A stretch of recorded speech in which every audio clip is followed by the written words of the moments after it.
सदवंदियाणं तिहुवणहिद मधुरविसदवकाणम् अन्तातीदगुणाणं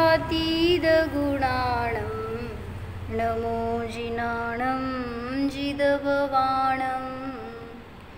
कुंदकुंदाचार्य भगवान की जय।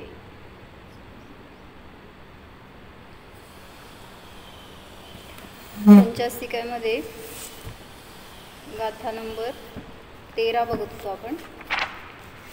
द्रव्य आणि गुणांचं स्वरूप सांगत आहेत। काय सांगितलं? द्रव्य आणि गुण हे परस्परापासून कथनचित अभिन्न असतात, म्हणजे त्यांचं सर्वथा भेद का नाही, प्रदेश भिन्न नाही आहेत, किंवा त्यांचं सत्ता एक आहे। द्रव्य क्षेत्र काल भाव याच्या अपेक्षेने त्यांच्यामध्ये कथनचित अभेद आहे, हे सिद्ध करून दाखवत आहेत। दव्येण विणाण गुणां गुणेहिं दव्वं विणाण संभवति अवधिरितो भावो दव्व गुणाणं हवदितं माम्। द्रव्याशिवाय गुण नाहीत, गुणाशिवाय द्रव्य संभवत नाही, त्यामुळे द्रव्य आणि गुण यांचा अभिन्नपणा आहे, अव्यतिरिक्तपणा आहे। तर याच्यामध्ये उदाहरण देऊन त्यांनी इतर द्रव्यांवर घटवून दाखवलं होतं। जसं पुद्गलामध्ये स्पर्श सगंध वर्ण हे त्याच्याशी अभिन्न आहेत, आपण म्हणतो ना व्याप्ती आहे त्यांची, किंवा अविनाभाव संबंध आहे। कशाला म्हणायचं? अविनाभाव कशाला म्हणायचं? ज्याच्याशिवाय त्याचा सद्भाव आढळणार नाही त्याला म्हणायचं अविनाभाव। शब्दातच आहे ना, अ म्हणजे नाही, विना म्हणजे नाही, भाव ज्याच्याशिवाय ज्याचा सद्भाव नाही त्याला म्हणलं अविनाभाव। मग गुणांशिवाय द्रव्याचा सद्भाव नसतो, म्हणून द्रव्य जिथं आहे तिथं गुण आहे, जिथं गुण आहे तिथं द्रव्य आहेच। जसं पुद्गलाचे स्पर्श रसगंध वर्ण, जीवाचे ज्ञान दर्शन चारित्र आदी गुण, इतर द्रव्यांमध्ये सगळे गुण घ्या, अस्तित्व, वस्तुत्व, ज्याच्या त्याच्यामध्ये गती हेतुत्व, स्थिती हेतुत्व आदी। तर हे का सांगावं लागलं, ह्याच्यासाठी थोडंसं वर्णिजींचा खुलासा आहे, चांगलं वाचू आपण। द्रव्य और गुण में परस्पर अभेद है। द्रव्य क्या कहलाता है? अखंड वस्तु, पूर्ण वस्तु जो त्रिकाल रहता है, अनादि से अनंत काल तक है, ऐसी वस्तु को द्रव्य कहते हैं। अब जो भी द्रव्य है उसका कोई ना कोई स्वरूप जरूर है। जे काय द्रव्य आहे त्याचं स्वरूप काय ना काय असतंच, म्हणजे असं नाही आहे की द्रव्य आहे आणि ते काय म्हणायचं अननोन आहे, त्याच्यामध्ये काय आपल्याला आयडेंटिफाय करता येत नाही, असं काही नाही आहे। द्रव्य काय आहे तर काय ना काय त्याचं स्वरूप असतंच, मग सामान्य रूप पण असतं आणि विशेष रूपाने पण असतं। स्वरूप न हो तो उसका अभाव हो जाएगा, तो जो स्वरूप है वही स्वभाव है। द्रव्य अनादि अनंत है, उस स्वभाव को पहचानने के लिए अभेद दृष्टि से गुण भेद करके बताया जा रहा है। म्हणजे जे द्रव्य आहे त्याच्यामध्ये गुण कधी आहे? तो जेव्हापासून द्रव्य आहे तेव्हापासून गुण आहे। जेवढ्या जागेमध्ये द्रव्य आहे तेवढ्या जागेमध्ये गुण आहेत, आणि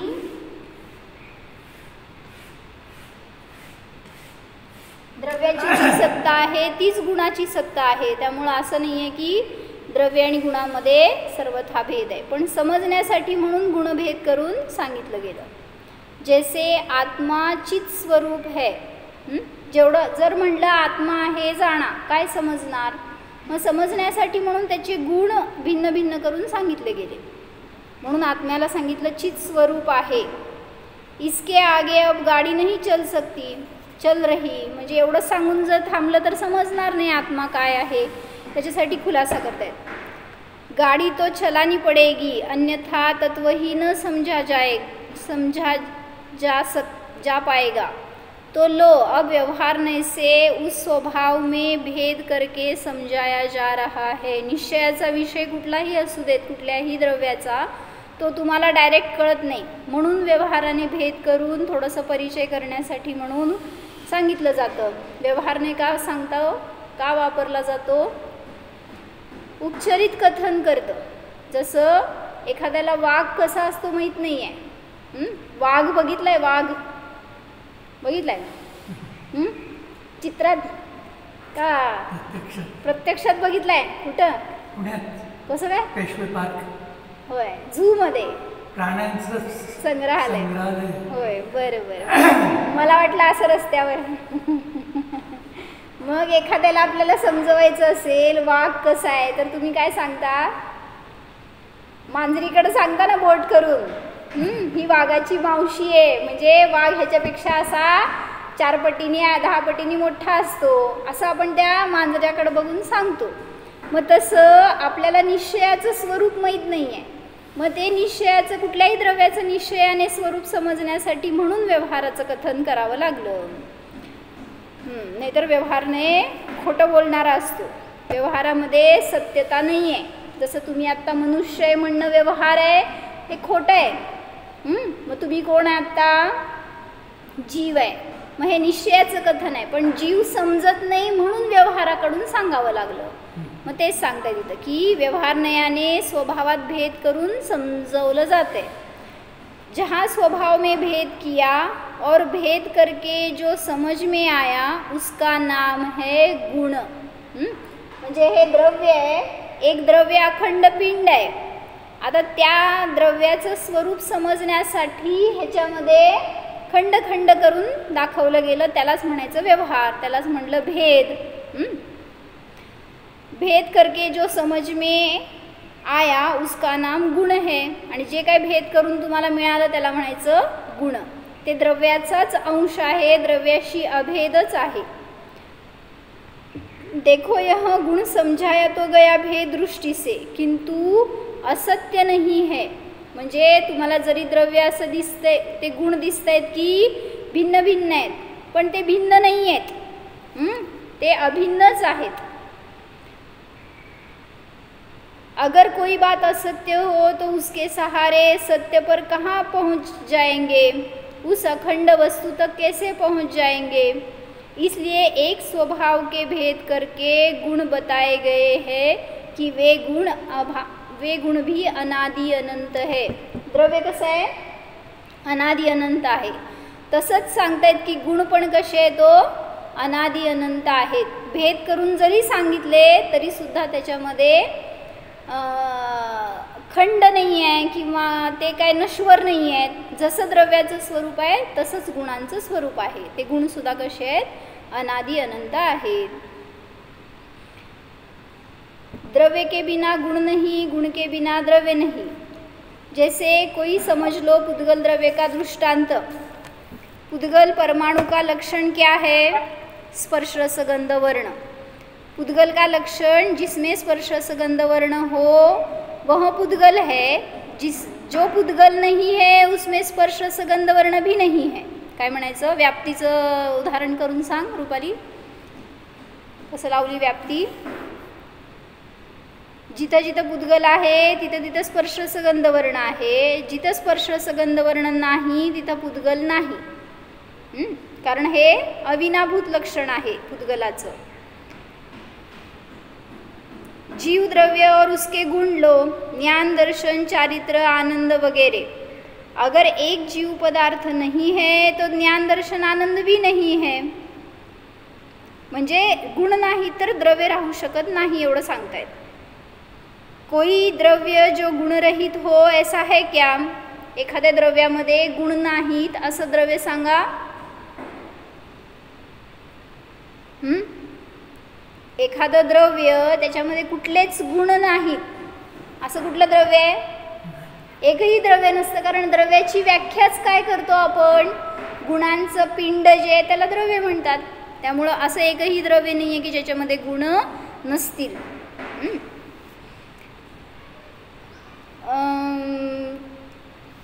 साधारण और असाधारण दोनों गुण उसमें रहते हैं. माने अस्तित्व है न, साधारण असाधारण कोई भी गुण न हो ऐसा नहीं हो सकता. मायने न अस्तित्व है, न वस्तुत्व है, न द्रव्यत्व है, न कोई असाधारण है. असं होणार नाही. म्हणजे प्रत्येक द्रव्यामध्ये सामान्य गुण पण आहेत आणि विशेष गुण पण आहेत, म्हणजेच गुणांचं पिंड आहे ते द्रव्य आहे.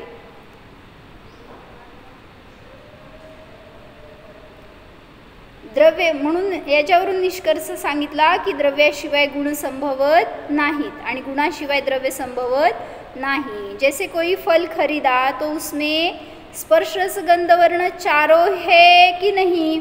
काय काय खरेदी केलं. आंबा आणलाय. आंबा आणलाय का. खाल्ला काय. मग आंब्यामध्ये काय काय मिळालं तुम्हाला. फक्त रस मिळाला. स्पर्श मिळाला का. आंब्याला स्पर्श होता का. स्पर्श असतोच पण आपण रसच खातो. गंध आहे का. गंध आहे का त्याच्यामध्ये. आहे. जिथं स्पर्श आहे तिथं रस आहे, तिथं गंध आहे, तिथं वर्ण आहे, सगळ्या गोष्टी आहेत. असं होणार नाही की तुम्ही काहीतरी मार्केटमधनं आणलं आहे आणि त्याच्यामध्ये फक्त स्पर्शच आहे, फक्त रसच आहे. अग्नीमध्ये काय काय सांगाव. अग्नी स्पर्श रस गंध वर्ण सांगा. अग्नीमध्ये काय आहे. स्पर्श आहे. रस टेस्ट केली आहे का अग्नी कधी. अग्नीला जिभेवर ठेवून टेस्ट केली आहे का हो तुम्ही. कसं करायचं. अग्नीला कुठला रस असतो. आंबट, तिखट, कारट, गोड, कडू, कुठला रस असतो अग्नीला. आहे. आपण जरी टेस्ट नाही करू शकत तरी ते जिथं स्पर्श आहे तिथं रस पण आहे, तिथं गंध पण आहे, वर्ण पण आहे. त्यामुळं ते सगळे अविनाभूत आहेत.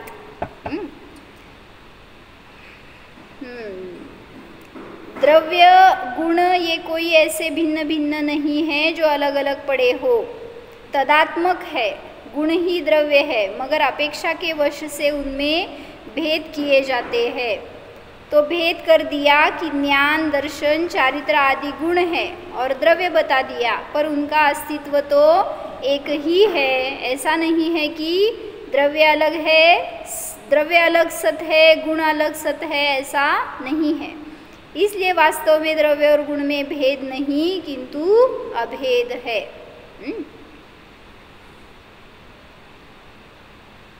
कुठली गाथा सांगाओ.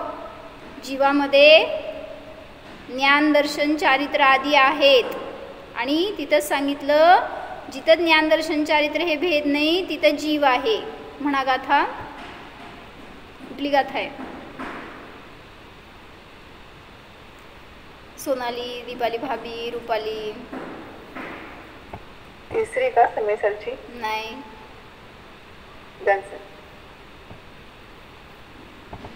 असंच वर्डिंग्ज आहेत. व्यवहाराने भेद आहे किंवा भेद आहे तिथं व्यवहार आहे आणि जिथं अभेद आहे तिथं निश्चय आहे किंवा निश्चयाने तिथं ज्ञान, दर्शन, चारित्र असे भेद नाही. कुठली गाथा आहे. सोनल.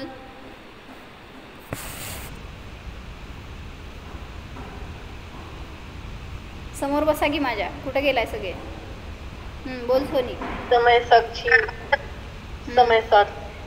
कितवी.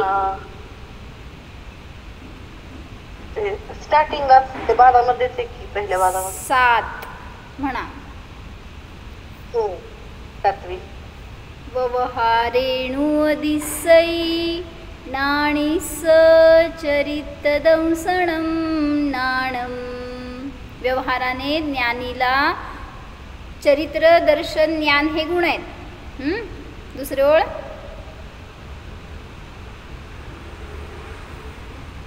नवीनाणं न दंसणं जाणगो सुद्धो. नवीनाणं न चरितम न दंसणं जाणगो सुद्धो. व्यवहाराने हे भेद आहेत, निश्चयाने हे भेद नाहीत. मग कसा आहे आत्मा. शुद्ध आहे. भेद करून करून सांगावा लागला नाही. जसं आपण आपल्या मुलाचा, आपल्या पतीचा, पत्नीचा अभेद अनुभव करतो. असं नाही की माझ्या नवऱ्याला कान आहे, नाक आहे, डोळे आहे, माझ्या मुलांना गाल आहेत, कान आहेत, केस आहेत, काय म्हणून करता. असं वेगळं वेगळं करता का. हा माझा मुलगा अभेद अनुभव करता.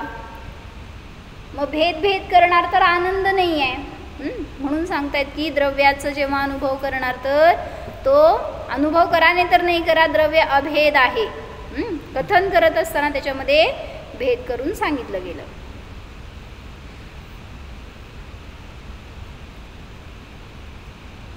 क्या कोई आदमी ऐसे भी है जो ऐसा मानता हो कि द्रव्य के बिना गुण हो जाते हैं या गुणों के बिना द्रव्य हो जाता है? असं कोणी मानतं का? द्रव्याशिवाय गुण असतात आणि गुणाशिवाय द्रव्य असतं असं कोणी मानतं का? तर अन्य मतींमध्ये अशी मान्यता आहे. त्यांचं खंडन करण्यासाठी म्हणून हे सगळं अविनाभाव दाखवायला लागलेत. यहाँ गुण और द्रव्य का अर्थ धन का न लेना. द्रव्य म्हणजे धन म्हणायचं नाही आहे. धनाशिवाय राहू शकता का नाही हो? धनाशिवाय जीव राहू शकतो का नाही? नाही म्हणतात का? धनावर जगताय का? मुनी कसं जगतात मग? ते तिर्यंचे कसं जगतात? ते भिकारी लोक कसं जगतात? आपण धनावर जगणारे नाही, चैतन्य प्राणांवर जगणारे आहोत. म्हणून त्यांना म्हणायचं आहे की धन हा तुमचा गुण नाही आहे, तुमचं द्रव्य नाही आहे. धन न लगाने ना यानी कमाने की कुशलता हो तो उसे कह लो गुण और धन कमाए उसे कह लो द्रव्य. समजते काय सांगायचं आहे? म्हणजे मला कला आहे, माझ्यामध्ये गुण आहेत. कशाचे? धन कमवण्याचे. कशा कुठल्या टॅक्टनी कमवायचं, काय पॉलिसी वापरायची, काय फंडा वापरायचा, हे सगळं माझ्यामध्ये हे गुण आहेत. आणि ते जे काय मिळवलं ते धन हे द्रव्य आहे. असा द्रव्य आणि गुणांचा संबंध सांगायचा नाही आहे. द्रव्य आणि गुण म्हणजे धन आणि तुमच्यामध्ये असलेले ते गुण असं नाही आहे अर्थ.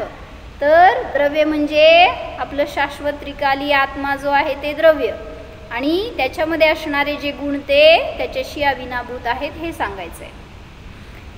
सर्वे गुणाः कांचनम आश्रयन्ति. सारे गुण धन का आश्रय करते हैं. तो ये सब लौकिक मोहियों की बातें हैं. यहाँ गुण के मायने पदार्थों में रहने वाली अनादि अनंत शक्तियाँ और द्रव्य के मायने एक अखंड वस्तु है. देखो, द्रव्य के बिना गुण नहीं, गुण के बिना द्रव्य नहीं होता. तो आशंका हुई ना कि क्या कोई लोग ऐसे भी होते हैं जो द्रव्य के बिना गुण मान लेते. खाली गुण है, द्रव्य नहीं है, पदार्थ कुछ नहीं है. कोई ऐसे भी दार्शनिक है क्या कि जो गुण के बिना द्रव्य मान ले. गुणाशिवाय द्रव्य आणि द्रव्याशिवाय गुण मानणारे कोणी आहेत का? ऐसे दार्शनिक जिनमें मुख्य है मीमांसक आहेत हे सांगतायत. काय म्हणलं? असे काही दार्शनिक आहेत जे मानतात की द्रव्याशिवाय गुण राहू शकतात. कोण मानतं? तर मीमांसक मतवादी आहेत. त्यांचं थोडंसं मत घेतलंय. उन्होंने 7 पदार्थ माने है. कुठले कुठले हो माहिती आहेत? तुम्ही मीमांसक झालाय का कधी? कोणाला म्हणायचं हो मीमांसक? जो मीमांसा करतो तो मीमांसक. तुम्ही कधी मीमांसा करता का? मीमांसा म्हणजे जिज्ञासा किंवा काय म्हणायचं, एक जाणून घेण्याची धगस. मीमांसा म्हणजे उहापोह म्हणजे आता ते वादविवाद झाला तसं म्हणा एका अपेक्षेने. मीमांसा म्हणजे काय? जीवतत्वाची मीमांसा. जीवतत्वाची मीमांसा कुठल्या कुठल्या अपेक्षेने कसं कसं असतं कथन, हे सगळं जाणून घेण्याचं एक स्टाईल, त्याला म्हणायचं मीमांसा. तर मीमांसकांनी 7 द्रव्य मानले. कुठले कुठले? 7 पदार्थ म्हणलेत त्यांनी त्याला. द्रव्य, गुण, कर्म,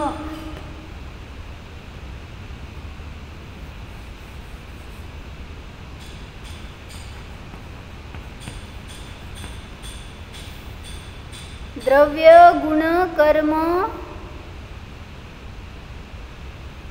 सामान्य, विशेष,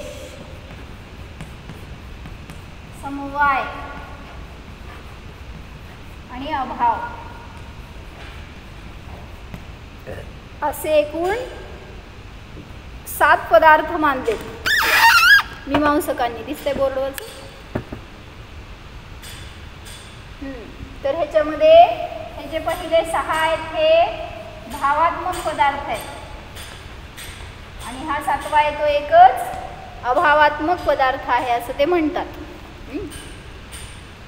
तर त्याच्यामध्ये ते गुण आणि द्रव्य कसं स्वतंत्र मानतात हे सांगतात. तो पदार्थ तो वह ही कहलाता जो स्वतंत्र है. म्हणजे पदार्थ ही व्याख्याच कशाला देतो आपण, जसं तुमच्याकडे किती पदार्थ आहे तो जिनमतामध्ये. सोनल कुठे गेली आज? सोनी बसा माझ्यासमोर. जिनमतामध्ये किती पदार्थ आहेत? समजा 6 द्रव्य म्हणताय किंवा 9 पदार्थ म्हणताय, तर जीव, पुद्गल, धर्म, अधर्म हे सगळे पदार्थ जेव्हा म्हणतो त्यावेळेस ते स्वतंत्र द्रव्य आहेत, स्वतंत्र सिद्ध होतात. तसं जेव्हा यांनी पदार्थ म्हणून नाव दिले त्यावेळेस हे सगळे स्वतंत्र अस्तित्वाने सिद्ध होतात त्यांच्या मतामध्ये. म्हणून द्रव्य हे स्वतंत्र आहे, गुण स्वतंत्र आहेत, कर्म हे सगळं स्वतंत्र मानतात ते. म्हणजेच काय झालं, द्रव्याशिवाय गुण आणि गुणाशिवाय द्रव्य आलं का नाही. स्वतंत्र मानलं म्हणजेच त्यांचा काय एकमेकांशी संबंध नाही. म्हणून सांगता येतं की कोई किसी के अधीन नहीं, तो द्रव्य गुण ये स्वतंत्र है ना. गुण की सत्ता अलग, द्रव्य की सत्ता अलग है मीमांसकांच्या इथं. पर वस्तुतः तो ऐसा है नहीं, फिर मानने क्यों लगे ऐसा. मग त्यांना कळत नाही का हो, त्यांनी असं का मत मांडलं. आपणच शाणे नसतो, जगामध्ये सगळे शाणे आहेत, आपल्यापेक्षा 1.5 शाणे आहेत किंवा अतिशाणे आहेत. मग त्यांनी असं कसं मत मांडलं की हे सगळे स्वतंत्र राहू शकतात, त्यांच्याकडे पण हेतू असतात. भाई बुद्धि ही तो है, बुद्धि तो एक में भी बहुत भेद कर देती है. जैसे एक पुद्गल द्रव्य है, उसमें रूप, रस, गंध, स्पर्श समझ में आ रहे हैं. रूप समझ में खूब आ रहा है कि इस पुद्गल में रूप है, बल्कि जिस समय रूप समझ में आ रहा उस समय रस, गंध, स्पर्श ये समझ में नहीं आ रहे. दूर चीज़ है, भिंत है, उसका रूप तो समझ में आ रहा, कुठला रंग आहे हे दिसतंय, पण सांगा त्याच्यामध्ये रस, गंध, वर्ण काय काय आहे, स्पर्श काय आहे. उसका रूप तो समझ में आ रहा, पर रस, गंध, स्पर्श ये समझ में नहीं आते. दूरची भिंत पाहताय तर तुम्हाला त्यावेळेस हे सगळं बाकीचं समजणार नाही. ऐसी स्थितियाँ होती है लोगों की, तो क्यों न वे इस बात पर अड़ जाए कि रूप अलग चीज़ है, रस अलग चीज़. म्हणून ज्यांना कोणाला असं एखाद्या वस्तूला, पदार्थाला जाणताना जेवढं ग्रहण झालं तेवढंच त्याच्यात गुण आहे असं त्यांनी मानलं, हे त्यांना खुलासा करून सांगायचं आहे. काय कळलं?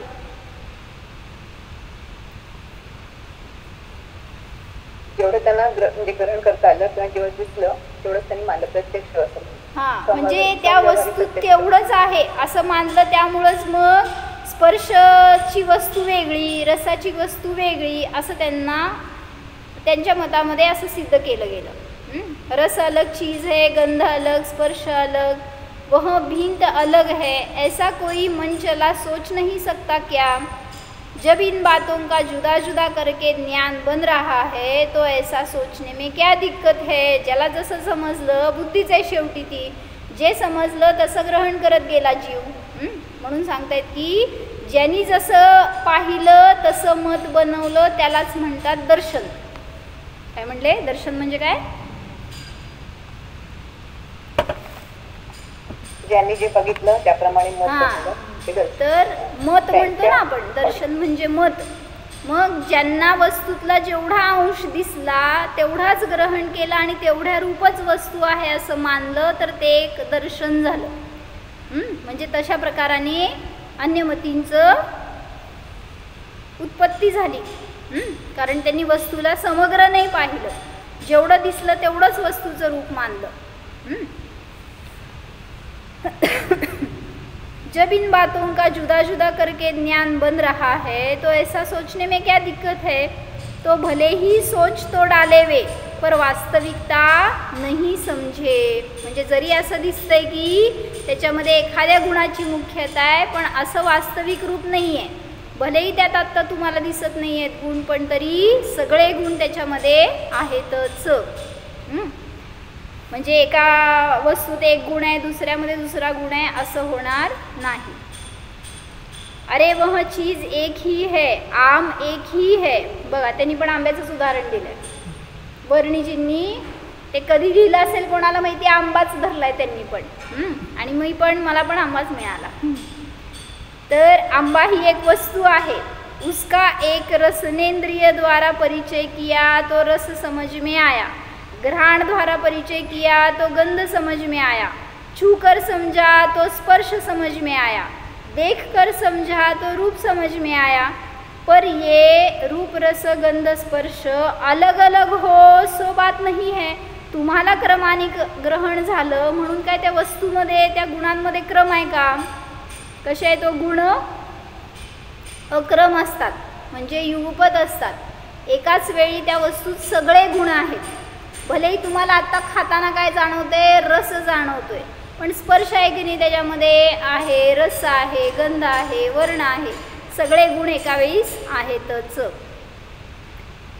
सब जानते हैं कि रूप रस गंध स्पर्श अलग नहीं होते, एक ही आधार है, एक ही प्रदेश है. वस्तु में पुद्गल में कहीं ऐसा नहीं है कि इस हिस्से में तो रूप है, इसमें रस है. क्या ऐसा है? एक पुद्गल द्रव्य समजा, हा आंबा आहे, वाटतोय ना, खाऊन घ्या, बघून घ्या. बाहेर अजून खायला मिळालं नसेल तर इथंच रिंग मारू काय पिवळा त्याला. तर हा आंबा आहे, असा आहे का त्याच्यामध्ये की इथं स्पर्श आहे, इथं रस आहे, इथं वर्ण आहे, असं आहे का? वेगवेगळ्या भागांमध्ये वेगवेगळे गुण असं नाही आहे. म्हणून तुम्ही जरी वेगळं ग्रहण करताय, वेगळ्या टाईमला ग्रहण करताय, तरी त्याच्यामध्ये सगळे गुण युगपत असतात. हे सांगायला लागले. किसी हिस्से में रूप है, किसी में रस है, ऐसा नहीं होता. जहाँ डंठल होता है ठीक उस जगह रस तो नहीं होता, तभी तो लोग उस आम को मसक कर डंठल वाली जगह से कुछ पानी सा निकाल देते हैं, फिर चूसते हैं. कसं खायचं ते पण सांगायला लागलं. कसं खाता हो तुम्ही ते पण सांगावं लागलं वर्णिजींना. आंबा तुम्ही कसं खाता, कसं खायला पाहिजे आणि त्यातनं कसा आनंद येतो ते पण सांगतील आता. अरे तो उसमें मीठा रस, चूज कर खायचं नाही कारण आत परत नाही, आत काही किडे पाळी आहे काय आपण बरोबर. ते एक उदाहरण आहे. हो, तसं खाऊ नका, त्याला शोधन करून खावा. पण त्यातून त्यांना घटवायचं कसं होतं, एके ठिकाणी त्यांनी घटवलं होतं की आंब्यातून जसं रस किंवा त्या ऊसातून रस जसं तुम्ही ओढून काढता तसा आत्म्यातून रस ओढून काढा, कारण तिथं आहे तो. ह्याच्यासाठी त्यांनी उदाहरण लावलं होतं ते की चूज कर निकालते है. दुसरीकडनं घातलेलं नाही आहे त्याच्यामध्ये, आणि जो त्यातनं ओढून काढणार नाही रस त्याला मिळणार नाही. तसं म्हटलं आत्म्यात आनंद आहे, पण ज्यांनी त्याच्यातून घेतला नाही, काढून घेतला नाही, भोगला नाही, त्याला मिळणार नाही. असंच आहे ना, बँकेमध्ये पैसे ठेवले, ते काढून वापरण्यात घेतला तर उपयोग आहे, नाहीतर तिथंच तर ते तसेच राहणार. मग तसा आनंद भरलेला आहे या बँकेमध्ये, पण तुम्ही काढून त्याचं युटिलायझेशन करत नाही तर कसं त्याचा तुम्हाला फायदा होणार? अरे तो उसमें मीठा रस नहीं है तो न सही मगर रस तो है चाहे कैसा ही हो. त्या डंठलच्या भागामध्ये काहीतरी पाण्यासारखं निघालं, पण तो पण रसच आहे, भलेही ते गोड रस नाही आहे. म्हणजे सगळ्या भागामध्ये गुण आहेतच, सगळे गुण आहेत. गुणों में भी गुणों को स्वतंत्र मानने की मान्यता का शोधन. स्पर्श गंध वर्ण पुद्गलों के उसी प्रदेश में है चारों के चारों, फिर क्यों समझा रहे हैं? क्या कोई लोग ऐसे हैं कि रूप रस गंध स्पर्श को एक जगह न मानते हो, अलग अलग मानते हो, यहाँ परस्पर भिन्न भिन्न हो या परस्पर भिन्न भिन्न हो? क्या कोई ऐसे लोग हैं? असं कोणी आहे का की ज्यांनी मानतात स्पर्श रस गंध वर्ण हे वेगवेगळीकडे राहतात? हे असं कोणी मानणारे आहेत, त्यांच्यासाठी हे समजावून सांगतायत. म्हणजे तुमच्या पण मान्यतेमध्ये कुठं असं पडलं असेल तर त्याचा नाश करा जेव्हा हे समजलं. निरंशवादी है जिसका एक भेद बौद्ध भी है. निरंशवादियों ने सिद्धांत में यह बताया है कि रूप क्षण पूर्ण वस्तु है, किसी की अपेक्षा नहीं करता. रस क्षण अलग वस्तु है, गंध क्षण अलग वस्तु है, स्पर्श क्षण अलग वस्तु है. और इतना ही नहीं, नील क्षण, पीत क्षण, रस क्षण, रंगों में भी जितने भेद है वे इतने ही स्वतंत्र स्वतंत्र अलग अलग पदार्थ है. कळलं का काय सांगायचं आहे? म्हणजे क्षण म्हणजे कायच कळालं नाही. क्षण म्हणजे वस्तू म्हणतात ते. रसक्षण म्हणजे रसवस्तू किंवा चित्तक्षण. क्षण म्हणजे वस्तू त्यांच्या भाषेमध्ये. म्हणून त्यांनी काय भेद केले? रूपक्षण, रसक्षण, असे वेगवेगळे भेद केले. सांगायला लागले. मी वाचते 1 मिनिट. म्हणजे आतापर्यंत काय कळलं? हा आंबा आहे तर या आंब्यामध्ये रूपक्षण, रसक्षण, गंधक्षण असं त्यांनी वेगळे वेगळे पदार्थ मानलेत. ही एक विवक्षा झाली. ह्याच्या पुढे जाऊन रूपाचे किती भेद, रसाचे किती भेद, त्याला पण वेगळे वेगळे क्षण मानले. जसं रूपक्षण मध्ये काय काय घेणार हो? आणि आता घेतल्या कलर्स. हा, नीलक्षण, नील, पीत, पीतक्षण. म्हणजे हे तर आपण गुण म्हणतो, याला तर त्यांनी वेगळे वेगळे पदार्थ मानले. आणि आता गुणांचे पण परत भेद केल्यावर जे काही वेगळे वेगळे भेद होतात त्या प्रत्येकाला सुद्धा त्यांनी गुण मानलं. हे मला तुमच्या बरोबर आताच समजलं. म्हणजे फक्त असं वाचून माहिती होतं रूपक्षण, रसक्षण म्हणतात, पण ते नीलक्षण, पीतक्षण हे इथं वाचल्यावर चांगलं कळालं. नीलक्षण, पीतक्षण, रक्तक्षण, रंगों में भी जितने भेद है वे इतने ही स्वतंत्र स्वतंत्र अलग अलग पदार्थ है, असं त्यांची मान्यता आहे. तभी तो समझाने की जरूरत पड़ती है कि ये रूप रस आदि भिन्न भिन्न नहीं है, किंतु एक ही अखंड द्रव्य के गुण है. ऐसी ही बात जीव में लगा लो. पुद्गलाचं उदाहरण परिचित आहे म्हणून त्याच्यावरून सांगतायत की असे भिन्न भिन्न पदार्थ नसतात. जे त्या द्रव्याचे गुण आहेत ते सगळे त्या द्रव्याशी अभेद आहेत, एकच आहेत, एकमेक रूप झालेले आहेत. असं ते एकाच द्रव्यामध्ये अनेक द्रव्य होतील नाही तर प्रत्येकाचे त्या गुणांच्या अनुसार जर द्रव्य भिन्न भिन्न मानलं तर. आता तसंच जीवामध्ये सांगतायत. जीव में ज्ञान, दर्शन, सुख, आनंद ये क्या अलग अलग है? एक ही जगह है. कहीं उपाधि के संबंध से सुख दुख हो, उपाधि का संबंध नहीं तो आनंद हो गया. कैसे ही हो, चाहे विभाव हो चाहे स्वभाव हो, रहता तो जीव के प्रदेशों में ही ना. म्हणजे आता ह्या पर्याय आहेत ह्याच्याकडून सांगतायत. भिन्न भिन्न कहा है? अच्छा, तो लोग कोई लोग है क्या जो ऐसे जो ज्ञान को अलग मानते हो, सुख दुख को अलग मानते हो, आनंद इच्छा को अलग मानते हो, असं कोणी आहे का? होय म्हणताय तुम्हीच आहे काय? हा है. कोण आहे? नैयायिक सिद्धांत है ऐसा जो ये अलग अलग चीज मानते हैं. और भी है, असे अनेक जण असतील. मग इथं काय सांगायचं होतं? हे जे मीमांसक आहेत त्यांनी काय केलं? हे भिन्न भिन्न पदार्थ मानलेत ना, तर त्यांचा आधार एक द्रव्य मानत नाहीत. म्हणजेच त्यांच्यामध्ये प्रदेश भेद मानतात, म्हणून त्याला स्वतंत्र पदार्थ म्हणतात ते. म्हणून मग समवाय नावाच्या या पदार्थांनी यांचा जोड होतो आणि मग त्याच्यातून तुम्हाला ते द्रव्य समजतं असं वगैरे ते म्हणतात. किंवा त्या ज्ञानाचा त्या आत्म्याशी संबंध होतो आणि मग जीव जाणतो असं ते म्हणतात. पण असं तर भिन्न भिन्न पदार्थ नाहीत जे की एकत्र येऊन मग त्या वस्तूमध्ये कार्य होईल. म्हणून त्यांचा आपण सांगतो काय? समान अधिकरण आहे. द्रव्य आणि गुण आहेत तर त्यांच्यामध्ये समान अधिकरण्य आहे, म्हणजे दोन्हींचा समान आधार आहे. गुण हे काहीतरी भिन्न आहे, त्यांचे प्रदेश भिन्न आहेत, वेगळीकडे पडले, द्रव्य वेगळीकडे पडले असं होणार नाही. तसंच जीवामध्ये सुद्धा ज्ञान, दर्शन, आनंद हे एकाच ठिकाणी आहेत. दीदी समानाधिकरण म्हणलात, द्रव्य हे आधार देणार ना गुणांना, मग द्रव्य आधार. द्रव्य आणि गुणांचा आधार एकच, म्हणजे एकाच ठिकाणी आहेत ते दोन्ही.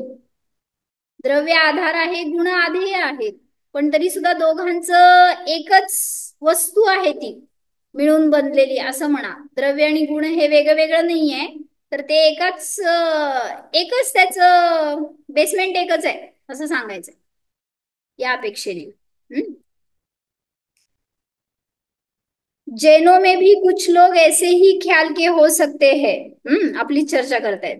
तो बात यह बताई जा रही है कि जितने गुण है वे गुण अलग अलग कुछ नहीं है, एक ही अस्तित्व में है. द्रव्य जे आहे ते एक आहे आणि त्याच्यामध्ये अनंत गुण वेगळ्या वेगळ्या रूपाने आहेत, पण एकाच अस्तित्वामध्ये आहेत, त्यांचं वेगळं वेगळं अस्तित्व नाही. एक ही आधार में है, वह आधार है द्रव्य का. द्रव्य के बिना गुण नहीं, गुण के बिना द्रव्य नहीं, क्योंकि द्रव्य गुणों में अभिन्नता का भाव है, व्यतिरेक कुछ नहीं है. इसलिए द्रव्य गुण में चूंकि ये भिन्न सत्व से निष्पन्न है, सत्ता इनकी न्यारी न्यारी नहीं है. द्रव्य आणि गुण हे अभिन्न सत्तेमध्ये असतात, त्यामुळं त्यांच्यामध्ये भिन्नता नाहीये तर अभेद आहे. द्रव्य गुण ये अभिन्न प्रदेश में निष्पन्न है, द्रव्य के प्रदेश अलग, गुण के प्रदेश अलग ऐसा नहीं है. इस कारण इनमें भिन्नता नहीं. द्रव्य और गुण का एक ही काल है. काल आपण हे सगळं बघितलं होतं ना. द्रव्य क्षेत्र काल भावाच्या अपेक्षेने या सगळ्यामध्ये अभेद आहे तेच सांगतायत. जब से द्रव्य है, जब तक द्रव्य है, तभी से गुण है, तभी तक गुण है. सो शाश्वत एक क्षण की भी लहुराई जेठाई पण नहीं है. म्हणजे एक गुण आधी आहे, दुसरा गुण नंतर आहे, एक गुण मोठा आहे, दुसरा गुण लहान आहे, असं काय काय असतो. कुठला गुण छान आहे तुमच्यामध्ये, कुठला गुण खराब आहे. गुण हे सगळ्यामध्ये समान असतात, त्याच्यामध्ये चांगलं वाईट, लहान मोठा, श्रेष्ठ कनिष्ठ असं काही भेद नसतो. इस कारण द्रव्य एक ही काल में इन सबका उत्पाद व द्रव्य सब कुछ एक ही साथ एक ही प्रदेश में होता है. इस कारण द्रव्य गुण अभिन्न है, एक ही स्वरूप है. तो ये द्रव्य क्षेत्र काल भाव से द्रव्य और गुणों में अभेद है. मग भावाच्या अपेक्षेने काल आपल्याला प्रश्न आलता ना, तर उत्पाद व ध्रुवाच्या अपेक्षेने समजून घ्यायचं.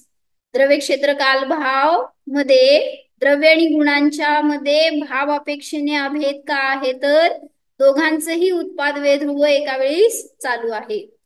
या अपेक्षेने त्यांच्यामध्ये अभेद आहे. समजलं दीदी? समानाधिकरण मध्ये आपण तुम्ही म्हटलं जसं सेम बेस, तर आपण प्रदेश घेऊ शकतो का? सेम प्रदेश. हा तेच ना, आधार एकच आहे हेच सांगायचं आहे.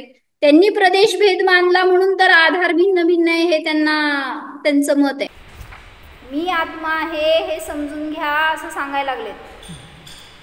म्हणजे जे द्रव्य क्षेत्र काल भावामध्ये भाव सांगितलं ना, तर भावाच्या अपेक्षेने अभिन्नता आहे म्हणजे काय, तर त्याच्यामध्ये उत्पाद वे ध्रुव युगपत चालू आहे. द्रव्याचा उत्पाद वे होतो तेव्हाच गुणांचा पण उत्पाद वे वगैरे होतो, म्हणून त्यांच्यामध्ये भावाच्या अपेक्षेने सुद्धा अभेद आहे हे सिद्ध केलं.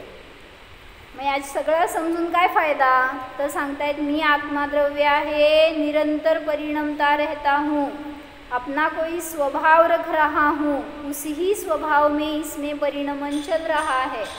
उस स्वभाव के भेद करे अनंत गुण है, उन गुणों का स्वभाव का जो सही परिणमन होना चाहिए, यानी अपने आप अपने ही सत्व से पर की अपेक्षा बिना, पर के संबंध बिना जो उसकी हालत होनी चाहिए वह हालत है निर्विकार शुद्ध आत्मद्रव्य.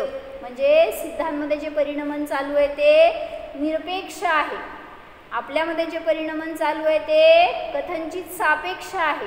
जसं या शरीराच्या सापेक्ष आहे, ह्या शरीराची आयु संपली तर आपलं मरण झालं म्हणतो, ही पर्याय नष्ट झाली म्हणतो. आता सिद्धांमध्ये काय हो, म्हणून त्यांच्यामध्ये कुठल्या कर्मांची वगैरे पण अपेक्षा राहिली नाही. मग असं जे शुद्ध रूपाने परिणमन करतात ते निरपेक्ष सिद्ध भगवान आहेत. सिद्ध में द्रव्य गुण पर्याय देखो सब एक रस रहते हैं, वहाँ द्रव्य गुण पर्याय का समझना कुछ कठिन है। हम आपके द्रव्य गुण पर्याय के तुलना में हम अपनी पर्याय में जल्दी क्यों समझ लेते हैं कि हमारे ये सब उल्टे उल्टे हैं। देव, नारकी, तिर्यंच, मनुष्य, क्रोधमान, माया, लोभ झट समझ में आ जाता है कि परिणमन चल रहा है। काय म्हणाले मामा? तुमचं परिणमन चालू आहे का? तुमच्या जीवामध्ये चालू आहे। कशावरून? मगाशी मी क्रोधी होतो, आता मी शांत आहे, आता मी ध्यान करतोय, नंतर मला विकल्प झाले। म्हणजे काय? हे परिणाम बदलतात, त्याच्यावरून तुम्ही म्हणताय माझ्यामध्ये परिणमन होतंय। सिद्धांमध्ये कसं समजणार परिणमन होतंय? होतंय का त्यांच्यामध्ये? सिद्धांमध्ये क्रोध होत नाही, सतत शांत शांत शांत आहे। मग सतत न्यायक न्यायक न्यायक, मग त्यांच्यात परिणमन होतंय का नाही होत? न्यायक असण्यासाठी जे होतं ते त्यांचं परिणमन आहेच, हेच सिद्ध करायले। पूर्व पर्यायात पण न्यायक होते, आत्ताच्या पर्यायात पण न्यायक आहेत, पुढच्या पर्यायात पण न्यायक आहेत। म्हणजेच पर्याय बदलली की नाही? बदललीच। न्यायकता जरी आहे तरी सुद्धा त्यांच्यामध्ये सुद्धा परिणमन चालूच आहे, जरी दिसलं नाही तरी चालू आहे। वहाँ विषमता तो नहीं है, तिथं अशी काही विषमता दिसणार नाही। कषाय झाले, शांत झाला, एका गतीतून दुसऱ्या गतीत गेला, असं काही भेद नाही आहे, पण तरी सुद्धा त्यांच्यामध्ये परिणमन चालू आहे। हे सगळं समजून काय फायदा? तर माझे द्रव्य गुण पर्याय माझ्यामध्ये माझ्याशी अभेद आहेत। मला माझ्या गुणांसाठी, माझ्या अस्तित्वासाठी पराची अपेक्षा नाही, ह्याचा कॉन्फिडन्स आणा आणि स्वतःच्या शक्तीवर जगा। आपला आनंद आपल्यामध्ये आहे ह्याची जाणीव करा आणि त्याला भोगा। बाहेरच्या मी परद्रव्यातून आनंद भोगायला गेलो तर तो मला मिळणार नाही, म्हणून स्वतःचं स्वरूप जाणून घ्या। हो, जाणा। अनंत गुणांचा पिंड असणारा निज भगवान आत्मा जाणा। पहा, या आत्म्याला पराची अपेक्षा नाहीच, निरपेक्ष मी आहे, ज्ञाता द्रष्टा जीव आहे, अभेद स्वरूप आहे जाणा। मी आहेच। ओम